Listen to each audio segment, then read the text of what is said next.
Hey guys, we're back. It's Ted Bogert with The Ted Show. And you know how much I love our series with Kendra Davies with Stellar Life Coaching. So happy to see her. It is Talk It Out. And today, because Kendra is the one with the brains and the beauty, she came up with the topic, elements of success, visualization. Don't let that word, don't get all new agey on me. Don't get all freaked out. That word is so powerful. It's a powerful word and it does powerful things. So I love this Absolutely. topic. How are you, Thank love? you. I'm well, darling. I'm well. And Good. I was filming an online course, and I was talking about achievement, and I was talking about visualization as like a brain hack. And when you texted me, you were like, "What's our topic for this week?" I'm like, "We should totally talk about visualization," I because love it.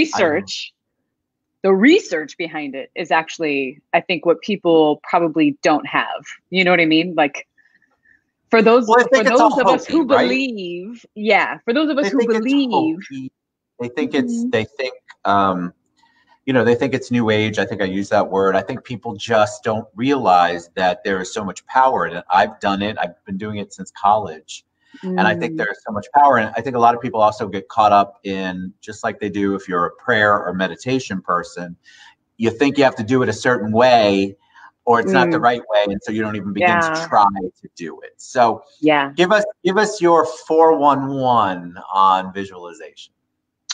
Okay, so to me, the things that stand out the most when it comes to visualization, like the science, right? Because I totally believe in magic, but I love science. Like I believe that the two can commingle. And so the science behind visualization is actually what's so interesting to me. So, for instance, the brain cannot differentiate a stimulus, meaning that if I go back to a time where I felt immense joy, excitement, passion, or if I felt powerful, if I allow myself to go back in my mind's eye and re experience that through visualization, the brain cannot differentiate if I'm actually having that experience or if I'm remembering that experience. So you can literally use visualization to tap into an old feeling or to imagine a new feeling, such as accomplishing a goal, such as um, uh, the new thing that you want to draw into your life, right? Think of things like The Secret, like the idea of manifestation, the idea that if you can see it, you can believe it, it can come true kind of thing. The brain can't differentiate. So you can mind hack yourself into feeling and experiencing as if it is already here. It has already happened. It is done. You already have the car. You already have the abundance. You already have the partner. You already have the family. Is So that I didn't know that. Okay, I good. Because know. I always wondered, okay, what are the people, no offense to these people if you're watching, but what are the people who may not have the emotional or mental capability of visualizing? How in God's name are they going to figure that out? But I didn't know that the brain, you had to hack it, and that Mm-hmm. it's the same, it's basically you can't differentiate. That's Yeah. powerful. Yeah. If you think about like runner's high, have you ever heard about that? Like where Things runners, I've when never they, said for 100, please, Kendra. No, but please explain. but I mean, you can, if you imagine like runner's high is like when they go for an intense run or they have this physical, mental, emotional, spiritual experience on their run. Afterwards, they're still on high. Like their brain cannot differentiate if they're still running and they're still pushing and they're still achieving, or that they're in this stagnant state. So they experience what's called a runner's high. And the same thing happens. I've heard people describe it about their yoga practice. I've heard people describe it about meditation, right? Um, it is when we are able to access the physiological experience of a thing without actually having to experience it. The way that most people are going to know what I'm talking about is if you think about something you're afraid of, like really, really fucking afraid of. You know what I mean? Like if you're afraid of spiders and like you get the heebie-jeebies, blah, right? Like your brain can't differentiate. You just think about the spider and you have a physical reaction. It's the same thing, but flip it for the positive, right?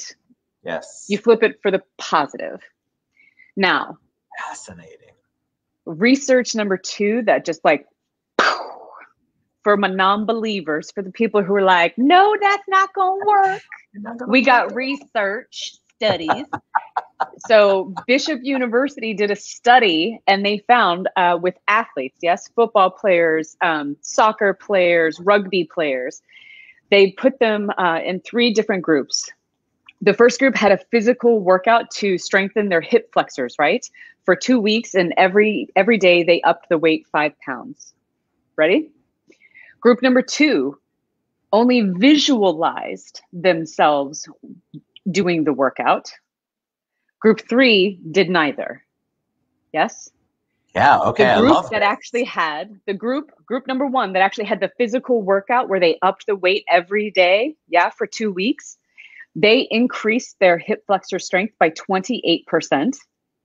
And the group who only visualized the exercise, didn't actually pick up a weight, didn't actually do the thing, increased their hip flexor strength by 24%. Damn. Hot damn. So I can just visualize myself being a 32-inch waist again. And that is better than all this exercise BS I'm dealing with. No, I love that. I believe that, right? Because there is so much power in the mind, and the mind impacts everything that we do, including our physiology and physicality. And people really, really underestimate how powerful that is. It is 100%. And here's the thing, and you bring up a really valid point, because there's other research studies which actually found that it matters what you're visualizing.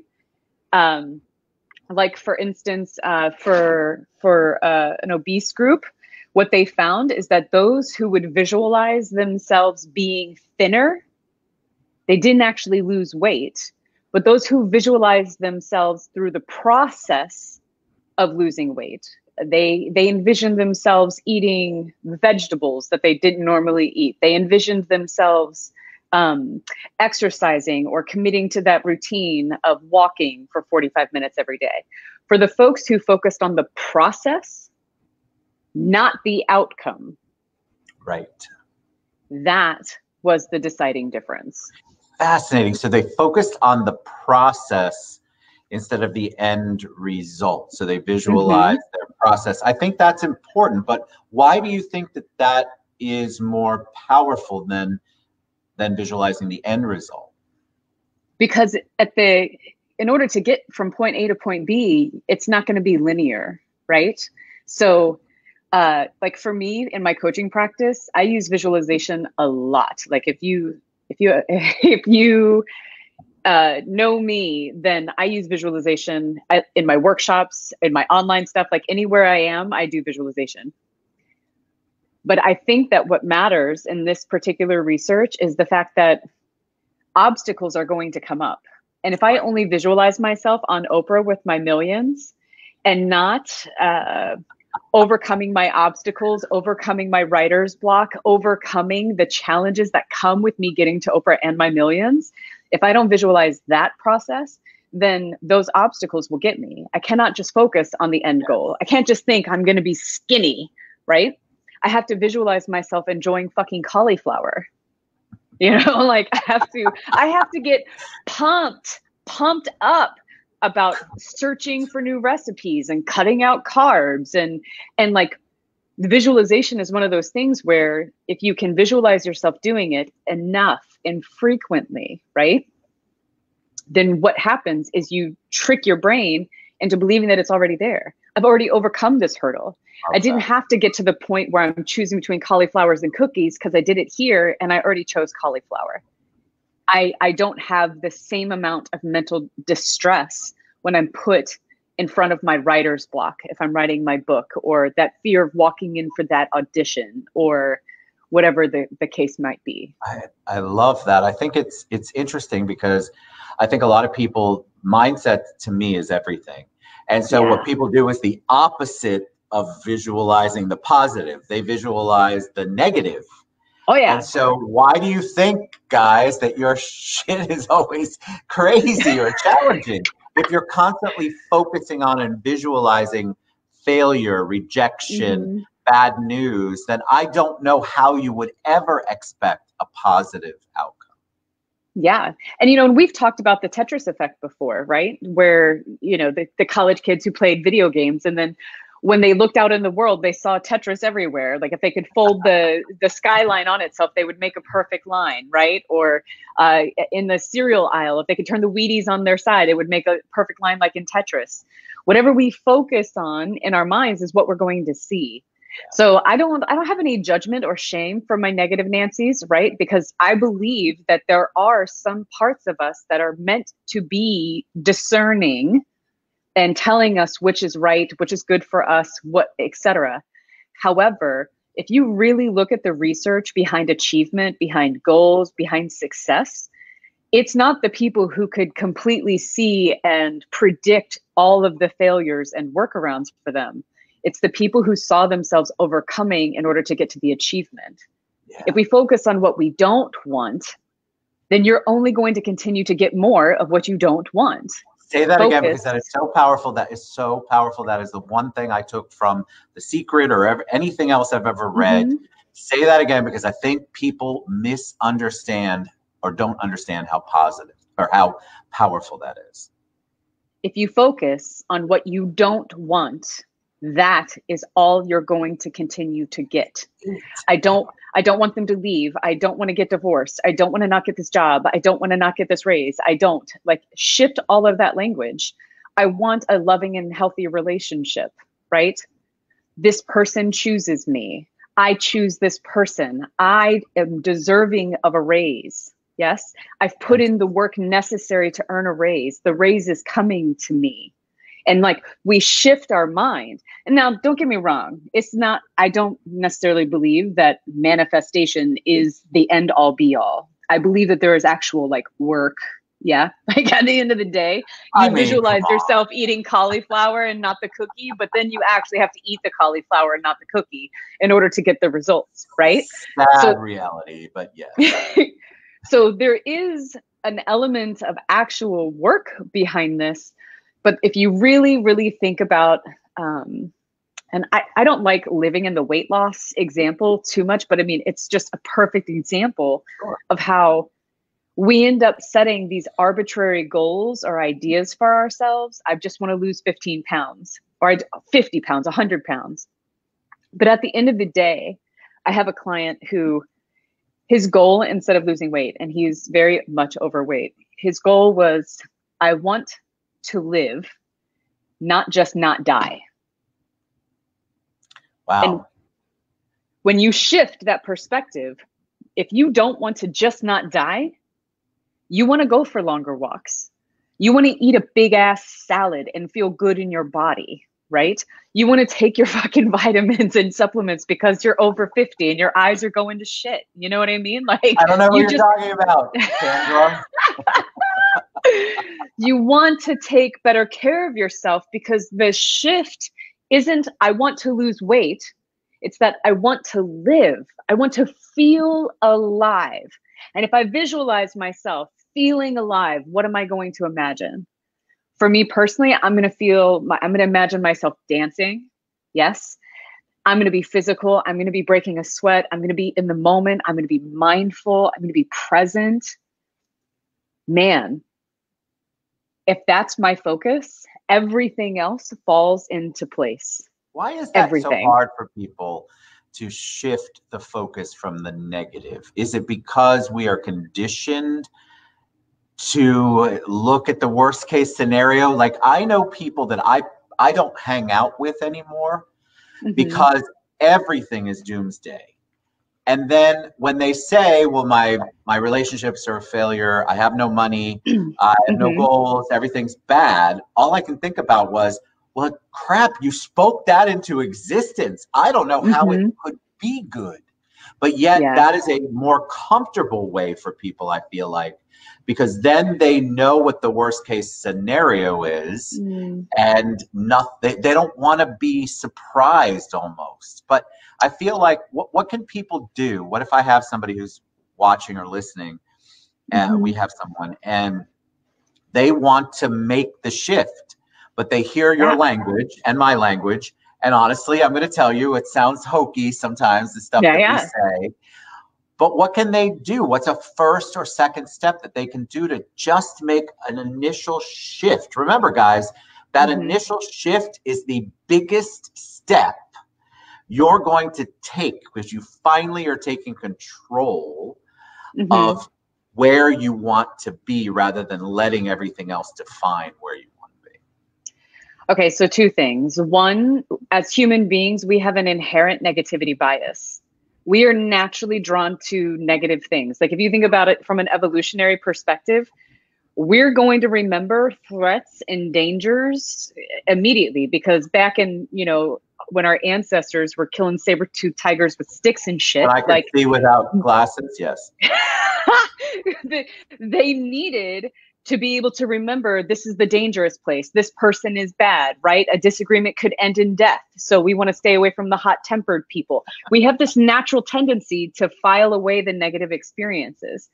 The reason why positive psychology, and I love it, is because it is a conscious choice. So to my folks who are watching, who think it's hokey, who think that it's just some new age spiritual bullshit, okay, it's probably spiritual in nature. I'll give you that. But I would challenge you. I would challenge you to ask yourself this question. Is what you're doing working? And if it's not, then what do you have to lose? Can it hurt?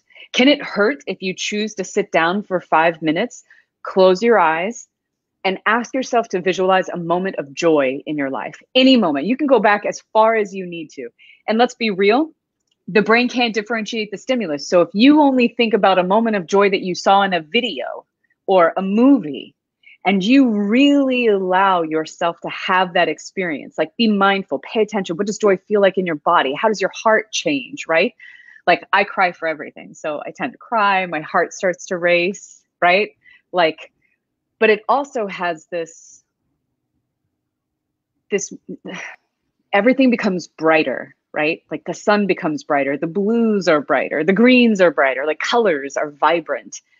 When I experience joy and I visualize that moment, everything is in hypercolor. And when I allow myself to have that experience, when you allow yourself to have that experience, you draw in the positivity, and positivity begets positivity. It's like a domino effect. When you hold enough space, it happens. Because listen, if you spend 5 minutes or less, 2 minutes every day, and you visualize yourself not having the perfect day, not coming home to bed with $1 million, right? But you imagine in your day that you overcome the challenges. If you're in sales, you overcome objections. Yeah, you close deals. You imagine yourself going through that process.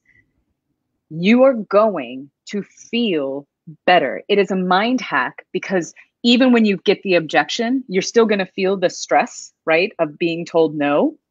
But because you've already visualized yourself in it, your brain isn't going to be like, stop, abort. Correct. It's going to say, oh, wait, we've been here before. We know what to do with this. I'm stressed, but I have an answer. I know what to do.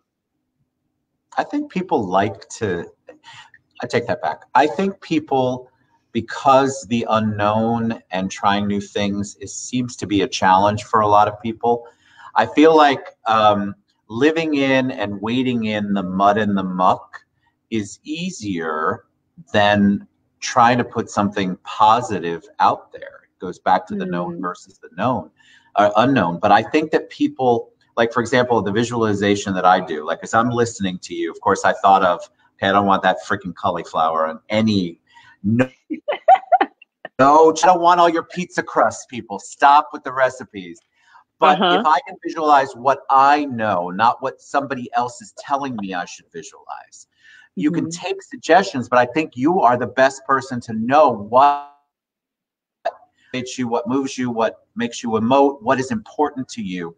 So if Kendra and I are talking about losing weight and you're already a fit mofo, and yet you have mind issues you need to work on, then you want to listen. So fitness part, but listen to what we're saying and try to figure out how you can improve the other side of your life. I have people who've come to me and said, on just meeting with people. Because in my role, I'm not a coach like you, but I coach people. And one of the biggest challenges is I tell them, tell me about your role. Tell me about how you're feeling. That's it. Almost all of them, it starts negative and finishes negative. Good thing thrown in there, but they are so conditioned to talk about what's bad versus what's good. No wonder no good is coming their way. And that's what I say to them. So that, like, if I'm talking to somebody and I want to get them engaged in a positive conversation, I want them to think. Do we close our eyes? I've done this, so I know. But and I would love to do a show on, by the way. Just I did 8 minutes of Reiki silent for my live show last week, so I'm open to anything you want to do. But talk about it, because I'm totally down. I close my eyes and all I can think about is all the things I have to do. So can you give them a tool to maybe go? I think that's important for people. They don't. So I would say for me, I started with just memories, right? Things that I have already done that already existed in my world. Because when I ask you to visualize success, a lot of the times people are so fearful of success that we talked last week about how gratitude is a vulnerable experience. I think hope, gratitude, positivity, they're vulnerable experiences. If you've been alive for longer than 5 years, the world has broken you. Like, you know how dangerous it is to walk around and think that you're enough, to think that you're smart enough, that you're capable, that the abundance is coming to you, that you're going to be okay no matter what. We've learned that is dangerous thought process, right? So we're skeptical. We say, no, I need to be on high alert. I have to pay attention. I have to be hyper vigilant. I have to anticipate the ways that I could fail, because failure is unacceptable. Right. This shift is acknowledging that failure is possible and undesirable, but shifting the focus. Like, anybody who knows me, I don't want to Pollyanna you. I want you to sit in your shit. I want you to be angry, sad, frustrated, pissed off, raging, and grateful. I want you to be all of the things that you actually are. So, okay, let me digress. So you go back to a memory, choose something positive. Yes. For me, the word joy or joyful works. It could be excited. It could be powerful. It could be a moment of accomplishment, right? But all you have to do is close your eyes, take a few deep breaths, get calm, be quiet, and allow yourself to go back to the moment. And when you go back, try to take in all of the detail. Like, who were you with? What were you doing? Where was the sun? What was the wind like on your skin? What did it smell like? Ask yourself, what did joy, excitement, or feeling powerful, or that accomplishment or achievement, what did it feel like in your body? Like, get your brain and your body on the same wavelength and relive that moment. Yeah. Really allow it to happen. And listen, the first time you do it, maybe you can't get all the way there. Maybe you get halfway there and you're like, okay, that's cool. I feel like an idiot. I'm going to stop. Cool. I have a vanity barrier too. I got to get over that bad boy all the time. But when you get over it, it is magic. So just don't stop. Don't stop until you get there. And if it's easier for you to choose a thing that already exists, then go back to that moment. Feel it again and let it happen. If it's a matter of security or feeling loved or appreciated, right? I know, like, right now, everybody's relationships are on fire. Like, like, we're stuck with people in ways that we did not anticipate ever having to be stuck with people, so right? Like, go back, visualize that feeling of love and of security, of seeing your partner do the dishes, of whatever that thing is for you. I don't know what that is. Yeah. Dishes? I don't know. That's so important, though, because I think that you have to find that moment. So you have to do a little bit of your own kind of internal research. What was the moment? And what I found, a lot of people will say, I can't think of one, Ted, which of course makes me want to cry. Yeah. because I think people have focused so long on the bad things that for them to go back and try to find a positive memory that brought them joy, happiness, I don't care what it is. Sure. It's difficult for them. But I And guarantee you think about one thing. Go ahead, I'm sorry. No, I was just gonna say, I think that if you get turned off by the word joy, you know, like when I first started this work, if you would have brought up joy to me, I would have been like, I don't know that. Like I didn't know a lot of joy, but I think that you have to use a measuring stick that applies to you. You know what I mean? The time where you tried and it worked out. Like you don't have to call that powerful or excitement or joy. You can just go back to a moment where you made a commitment to do something for yourself. Not even that you lost the weight. Go back to the moment where you chose cauliflower over cookie and you felt good about yourself, Correct. right? Like just that moment, go back to it, be fully in it. What matters is that you allow your brain and your body to sync. That is where the hack is. That is where the flip goes. It's not just seeing the outcome. It is the process. It is the journey. What does it feel like in that moment to have it?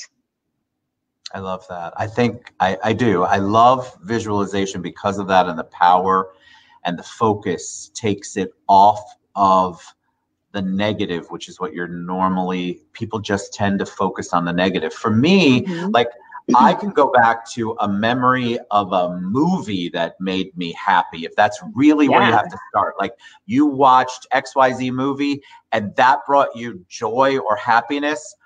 I think you should just, if that's what you think of immediately, then focus on the feeling you had when you watched that movie, and then we take another step forward. But people don't. People actually feel, I feel like people feel guilty. You said it earlier. They feel guilty or funny, weird about being able to feel joyful and happy. It's so bizarre to me, but I think it's the norm for so many people, and they just get caught in that cage. And I think we have to remember that these things are not our natural state. Our natural state is a negativity bias. Our natural state is to obsess about the things that are dangerous, wrong, and things that we should avoid, because that's what keeps us alive as a species. So our brain is hardwired for that. Choosing positivity, choosing change, choosing optimism, choosing to focus on what you do want instead of what you don't want is a conscious choice that requires work. It's more work than going to the gym. It's more work than hiring a trainer. It's more work than having to write a resume and interview and put your best foot forward. Like it is all here. And the truth is that you are the only one who hears your self-talk. I don't know what you're actually saying to yourself. But I promise you, if you were like me and everyone else, it's probably not all pleasant all the damn time up there. Correct. These little tips and tricks are ways to flip that script. Imagine if you could save 30% of your energy just not battling what you don't want. If all you got was 30% more energy and resources within yourself to pursue something that you love, that you could be passionate about or feel comfortable in your body with, even just 20%, fuck it, 15%. If I could give you 15%, would you be like, Kendra, get out of here? I don't want that. Of course not. No. What have you got to lose? Agreed.